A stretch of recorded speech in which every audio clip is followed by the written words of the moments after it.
restart in the Sharpie 500 with Kevin Harvick now leading Kurt Busch. Is that Ryan Newman getting a little shuffle there?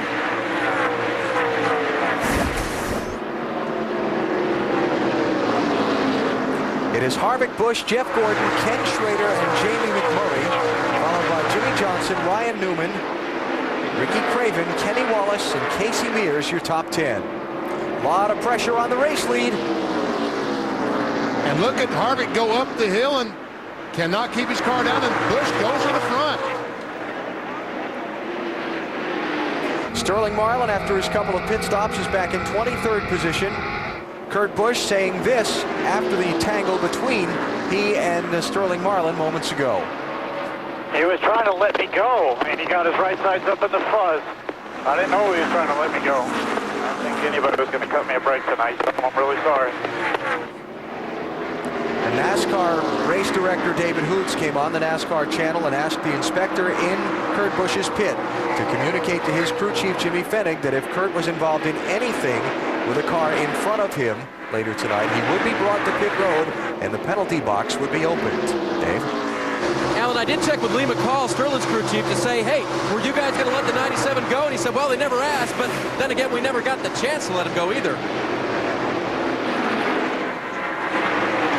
All right, Matt. Jimmy Fennig, what did you tell Kurt Busch about NASCAR's warning?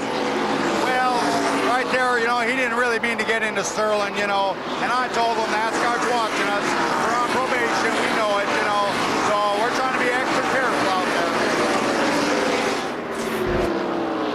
Well, he's got one advantage right now. He's leading. Yeah, nobody's in front of him. Yeah. Kurt Busch out in front of this race for the first time all night. As we look a little farther back at the race for 5th place, actually 4th, 5th, and 6th, Ken Schrader, Jamie McMurray, and Jimmy Johnson. I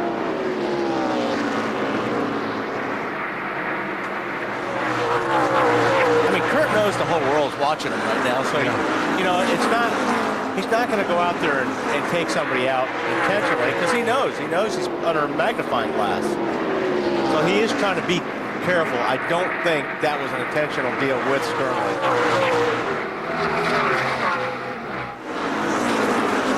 But the end result is still the same. So, I mean, you know, NASCAR is going to have to make a call if it were to happen again that way. We just had to hesitate to get with the gas there.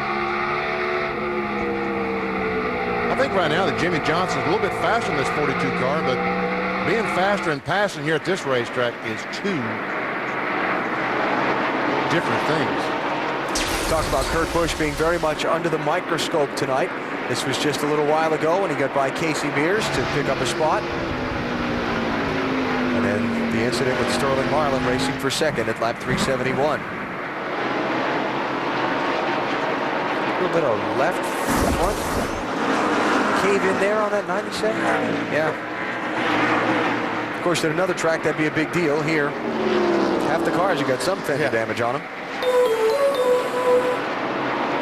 Fender, bumpers. It will be very interesting to see what kind of reaction Kurt Busch gets if he's able to win this race. We saw the reaction he got at driver introductions earlier. Ricky Rudd had been having such a great night. He picked up some damage in the aftermath of that accident. Now he's being worked on, not on the racetrack. A heartbreak for Ricky Rudd. They pulled the car behind the wall, a busted radiator. They're going to try to change a radiator, but what a great run he had going tonight. Yeah, that's too bad.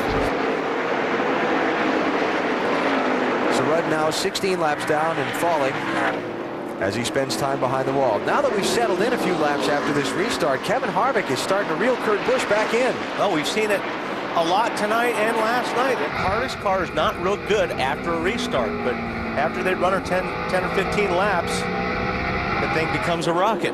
And when Kurt Busch called Kevin Harvick, Harvick just moved up and let him go. Will Kurt Busch do the same thing, knowing that he might not be able to get back by him? They're going to catch the tail end of the field pretty quickly.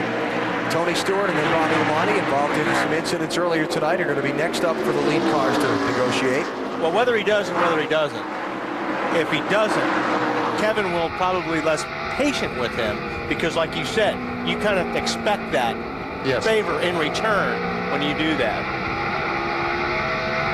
Neither one of these guys are not aggressive.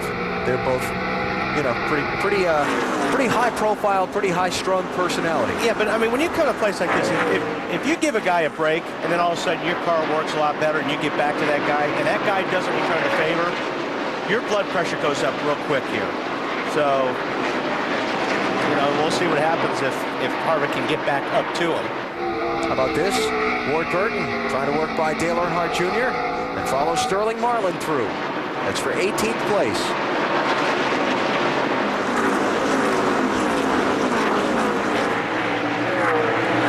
So Junior's struggles continue here. And Bill Elliott in the 9 car has managed to get himself back in the lead lap and going by Junior for position. Yes, under that last caution.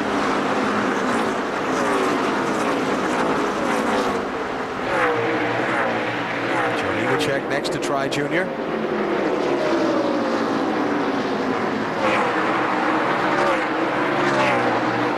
So the second place driver in the championship tonight has dodged all the bullets so far as the cautions and the accidents are concerned, but he's not having a very good night performance-wise. Matt Kenseth is running in 10th. Earnhardt Jr. now getting shuffled back to 21st place. Jeff Gordon's running 3rd. Your leader Kurt Busch still hanging on to that few car length advantage over Kevin Harvick.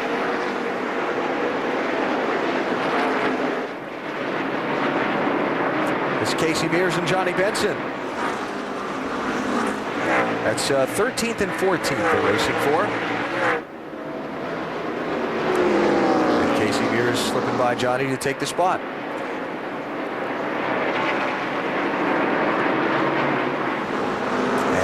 On Rusty Wallace just coming in. He has been released from the hospital. Everything's fine. And he's on board his helicopter and heading back home.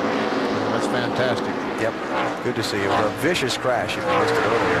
Michael Waltrip crashed in front of him, came down the bank, and Rusty Wallace had no place to go and just plowed him. Man, that was close there. So Johnny Benson back by for 13th. Here comes Jeremy Mayfield and Terry Labonte. Well, these guys are driving very, very hard now with a little less than 100 laps to go. They realize every spot they can get now is money. It's go time now. So Mike Skinner taking a spot. Just trying to think of, we've had like 25 laps of, well, let me recheck that here. I think that handle's gone away a little bit for Casey, he's struggling right now.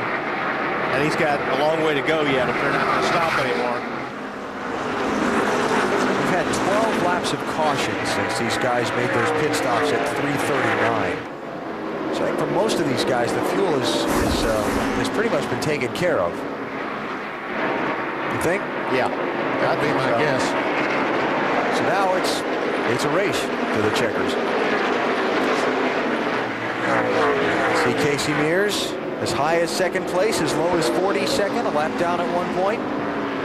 Very nice job tonight. It's got to be tough on a rookie to come here to Bristol. I mean, tough on anybody. Exactly. Just ask poor Mark Martin. Yeah. Got a great race car and got caught up in somebody else's wreck. Scott Willer, Johnny Sauter, 27 and 4, moving by Casey Mears. Ted Musgrave back on track after time behind the wall from a crash on the backstretch.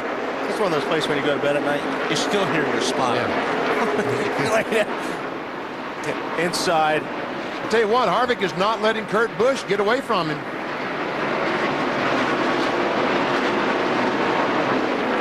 All right, now we've tried to do this about 8 times tonight, and every time we've done it, the cautions come out. You know what I'm setting up here? So don't jinx it. Well, I have to. We have to. You have to? Yeah. Let's go through the field. Starting with the leader. Matt, let's try it. Kurt Busch trying to sweep Bristol in 2003 on his last stop. The air pressure and track bar adjustment has helped a tight and loose race car, but he did make one observation. If they get a caution with about a 50 to go, he said you might want to think about pitting for tires, Dave. Last time Kevin Harvick stopped, they changed just the 2 right side tires and made no chassis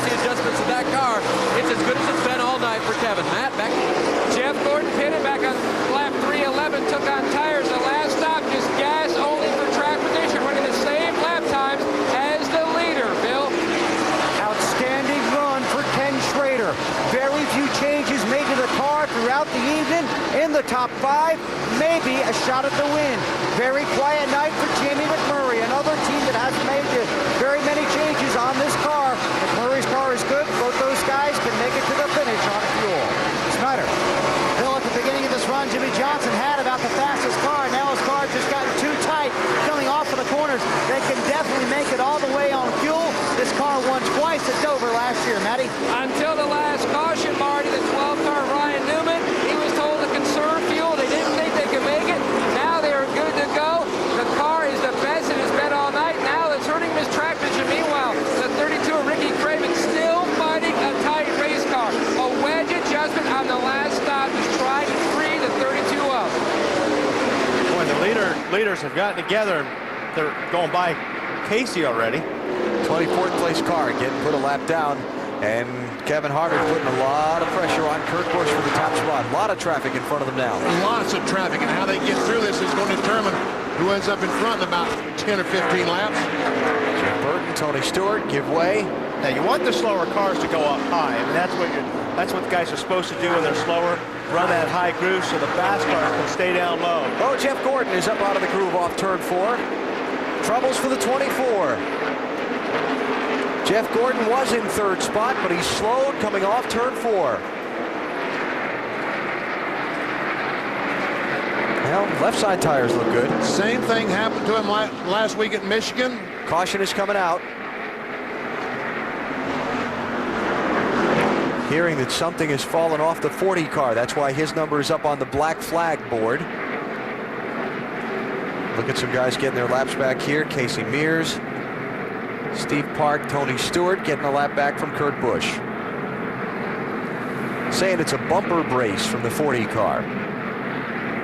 That'll definitely puncture a tire or radiator or... All right, now Kurt Busch talked about pitting for tires with 50 laps to go. Okay, what about with about 75 laps to go? Matt, what happened to the 24 car, do you know? Well, Benny, he told his team he believes he has a flat right front tire.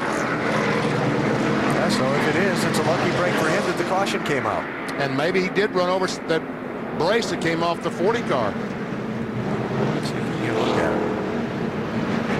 Yeah, it looks down. It's low, for sure. Yep.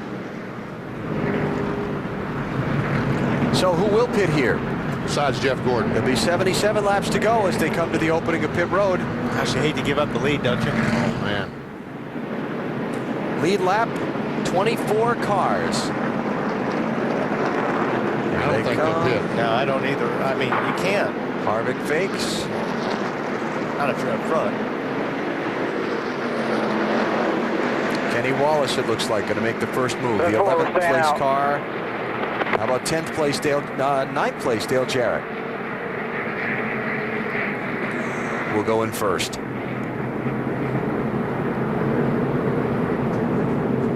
And a couple cars behind him on the lead lap stay out. So this is going to get interesting with these guys with the fresh tires here in the final laps. Oh, yes. And talking to the guys down in the garage area before, new tires don't make that much difference. Bill? Well, Dale Jarrett on pit road talked to his crew, said, I think this is our best shot. So they're going to bring him in, give him fuel, give him 4 tires, and then send him back out. Everybody behind him came in, so you got to try and take advantage of this. He's on his way. He only took 2 right sides. Matt? Bill, Jeff Gordon, not exactly sure which side the tire was flat. He said it might be the left front. I'm not quite sure. They're going to change all 4 tires. They're talking about an air pressure adjustment. The car still pushes in the center of the corner. So caution number 18, that would be a new high for the 2003 season, is out here in Bristol.